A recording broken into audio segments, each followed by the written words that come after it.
क्या कभी आपके मन में यह सवाल आया है कि एक मसीह व्यक्ति को रक्षाबंधन मनाना चाहिए या नहीं मनाना चाहिए?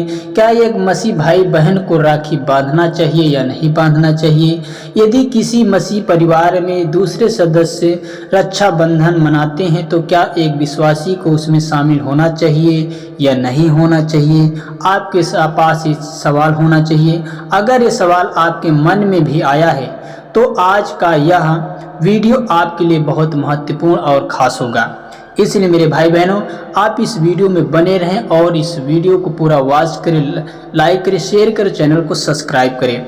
यदि आपके मन में सवाल आया है तो आज हम इस विषय को बाइबल की शिक्षा और परमेश्वर की आराधना और एक विश्वासी के विवेक के आधार पर समझाने का प्रयास करेंगे। मेरे भाई बहनों, क्या एक मसीह व्यक्ति रक्षाबंधन मना सकता है? तो आज बाइबल के द्वारा हम आपके बीच में उस वचन को शेयर करने वाले हैं। और वीडियो को शुरू करने के पहले मैं आपके बीच में कुछ इस डिस्क्लेमर पेश करना चाहता हूं, और इस डिस्क्लेमर में आप साफ साफ इसे समझ सकते हैं कि इस वीडियो का उद्देश्य किसी व्यक्ति या धर्म या समुदाय या किसी त्यौहार का अपमान करना हमारा बिल्कुल भी उद्देश्य नहीं है, ना किसी व्यक्ति को अपमानित करना हमारा उद्देश्य है। हमारा उद्देश्य ये है कि एक मसीह व्यक्ति को सही ज्ञान, सही शिक्षा, सही परमेश्वर के वचन का ज्ञान होना चाहिए। रक्षाबंधन बहुत से परिवारों में भाई बहन के प्रेम और पारिवारिक संबंधों से जुड़ा होता है। इसलिए हमारा उद्देश्य किसी के विश्वास का मजाक उड़ाना नहीं है, बल्कि यह समझाना है कि एक मसीह व्यक्ति को विश्वास और एक विश्वासी को परमेश्वर के वचन के अनुसार किस प्रकार निर्णय लेना चाहिए और कैसे निर्णय ले सकता है। भाई बहन से प्रेम करना गलत नहीं है। भाई बहन से प्रेम करना अच्छी बात है, उनके साथ मेल मिलाप रखना अच्छी बात है, उनसे अपने रिश्ते को मजबूत करना अच्छी बात है। लेकिन एक मसीह व्यक्ति का जीवन कैसे होना चाहिए, सबसे पहले यह बात मैं समझाता हूँ, और समझाना बहुत ज़रूरी है कि एक भाई बहन से प्रेम करना गलत नहीं है। जैसे कि फर्स्ट यूहन्ना 4:7 में लिखा है, हे प्रियो, हम आपस में प्रेम रखें क्योंकि प्रेम परमेश्वर से है। जी मेरे भाई बहनों, ये सच है कि परमेश्वर हमें एक प्रेम दिया है और प्रेम परमेश्वर की ओर से है, वो मनुष्य की ओर से नहीं है। यदि परमेश्वर प्रेम है तो एक दूसरे से प्रेम करना चाहिए। भाई बहन का जो प्रेम है उस प्रेम को हमें कायम रखना चाहिए। समस्या इस बात में है कि प्रेम करने में नहीं होता है, बल्कि इस बात में है कि किसी धार्मिक या परंपरा में शामिल होते समय हम उसका आध्यात्मिक अर्थ और अपनी आराधना की स्थिति क्या मान रहे हैं। जौन सा या परमेश्वर का वचन या परमेश्वर की शिक्षा या परमेश्वर की सामर्थ्य को, उसके विश्वास को हम किस लेवल पे लेकर जा रहे हैं। मेरे भाई बहनों, हमारी आराधना केवल परमेश्वर के लिए ही होनी चाहिए। हमारा स्वभाव, हमारा नेचर, हमारा रहन सहन, हमारे परिवार का वातावरण परमेश्वर के वचन के अनुसार रहना ही चाहिए, जो परमेश्वर का वचन हमें मिला हुआ है। जैसे निर्गमन 20:3 में लिखा है, और परमेश्वर का वचन कहता है, परमेश्वर स्वयं बात की और कहता है कि तुम मुझे छोड़ दूसरों की ईश्वर करके ना मानना। मेरे भाई बहनों, ये सच है कि हम सिर्फ एक ही परमेश्वर, एक ही खुदा को माने, जिसने हमें जीवन और सांस दिया है, जिसने हमको इस दुनिया में भेजा, वही सच्चा परमेश्वर है। जैसे कि एक मसीह के लिए सबसे महत्वपूर्ण बात है कि उसकी आराधना और विश्वास केवल परमेश्वर पर केंद्रित होना चाहिए, परमेश्वर पे ही रखना चाहिए, परमेश्वर के अनुसार, परमेश्वर के वचन के अकॉर्डिंग हमें चलना चाहिए। इसलिए किसी भी धार्मिक रीति पर या परंपरा में शामिल होने से पहले एक विश्वासी को स्वयं से पूछना चाहिए। स्वयं आप अपने आप को परमेश्वर के वचन के अनुसार, अपने स्वभाव को, अपने नेचर को, अपने मन की बातों को जानना चाहिए। क्या यह कार्य मेरे विश्वास या परमेश्वर की आराधना के साथ समझौता तो नहीं कर रहा है? मेरे भाई बहनों, ये बात सच है कि जो हम कार्य करने जा रहे हैं, क्या यह परमेश्वर की आराधना के साथ समझौता तो नहीं कर रहा है?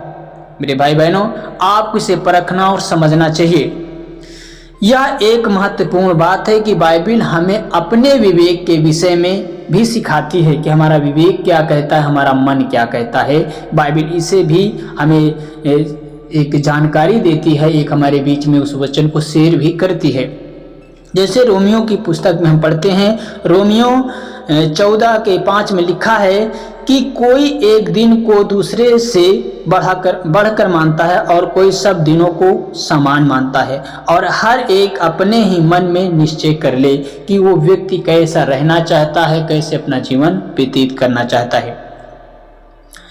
इसका अर्थ यह है कि ऐसे मामलों में हमें जल्दबाजी से एक दूसरे को दोषी ठहराने के बजाय बाइबिल और प्रार्थना और अपने विवेक के अनुसार निर्णय लेना चाहिए। बाइबिल के अनुसार, वचन के अनुसार हमें निर्णय लेना चाहिए कि हम संसार की रीति के अनुसार हमें चलना है या नहीं चलना है। हमें बाइबिल के अनुसार और वचन के अनुसार और प्रार्थना के अनुसार हमें निर्णय लेना चाहिए एक मसीह व्यक्ति को। यदि किसी व्यक्ति के लिए राखी केवल भाई बहन के प्रेम का प्रतीक है तो अपने विवेक और परिस्थिति को परमेश्वर के सामने जांचना चाहिए। लेकिन यदि किसी धार्मिक रस्म में भाग लेना उसके विश्वास के विरुद्ध जाता है तो उसमें भाग लेने से बचना चाहिए। मेरे भाई बहनों, ये शब्द, ये वर्ड हमें आगाह करता है कि यदि कोई रस्म है या कोई नियम है या कोई विधि है तो उससे हमें बचना चाहिए, उससे हमें बाहर निकलना चाहिए। वो चाहे राखी हो, चाहे कोई भी चीज़ हो इस संसार की, उन चीज़ों से हमें, जो धार्मिक चीज़ें, उन चीज़ों से हमें बचना चाहिए। क्योंकि रोमियो 12:2 कहता है कि संसार के साथ रस ना बनो, तुम्हारे मन के नए हो जाने से तुम्हारा चाल चलन भी बदलता जाए। तो मेरे भाई और बहनों, आपको परमेश्वर के वचन पे विश्वास करना है कि हमें संसार के तरीके अपने आप को तब्दील नहीं करना है। परमेश्वर ने हमें अपना वचन दिया है प्रार्थना करने का, लोगों की दुआ के लिए कि लोगों की उम्र को मांग सकते, लोगों की चंगाई मांग सकते, लोगों को छुटकारा मांग सकते हैं। परिवार के साथ प्रेम कैसे बनाए रखें, ये भी हमें बाइबिल गाइड करती है।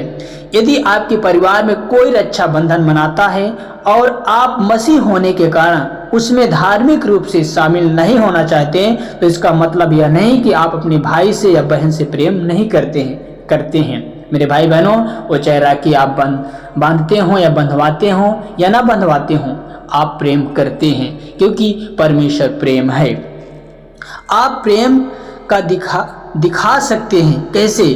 सम्मान के द्वारा, सहायता के द्वारा, अच्छे व्यवहार के द्वारा और उनके लिए प्रार्थना करने के द्वारा हम अपने प्रेम को दिखा सकते हैं कि हम आपसे प्रेम कितना करते हैं, हम आपसे कितना अच्छा संबंध रखते हैं। हम दिखा सकते हैं सहायता के रूप में, व्यवहार के रूप में, और उनके लिए आशीष और बरकत के प्रार्थना के द्वारा हम अपने प्रेम को दिखा सकते हैं।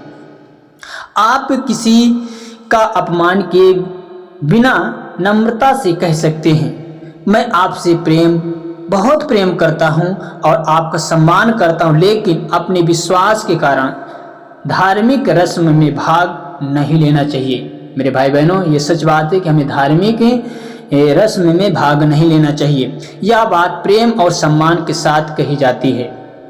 अंतिम बात मैं आपके बीच में शेयर करना चाहता हूं, इसलिए प्रश्न केवल यह नहीं है कि राखी बांधना चाहिए या नहीं चाहिए, बल्कि हमें यह भी पूछना चाहिए कि हमें यह कार्य किस विश्वास, किस उद्देश्य से कर रहे हैं।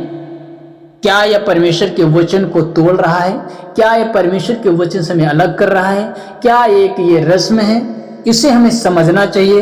क्या ये हमारी पवित्रता को खराब कर रहे हैं? उससे हम परखें, उसे समझें और उसे जांचें। एक मसीह का जीवन केवल त्योहारों से नहीं, बल्कि मसीह के साथ उसके संबंध, उसके विश्वास और प्रेम और उसके जीवन की गवाही से पहचाना जाता है। मेरे भाई बहनों, ये सच बात है कि एक मसीह का जो प्रेम और विश्वास और जीवन की जो गवाही है, उससे लोग का परमेश्वर का जो प्रेम है वो पहचाना जाता है। एक मसीह का, एक भाई और एक बहन का जो प्रेम है उससे पहचाना जाता है।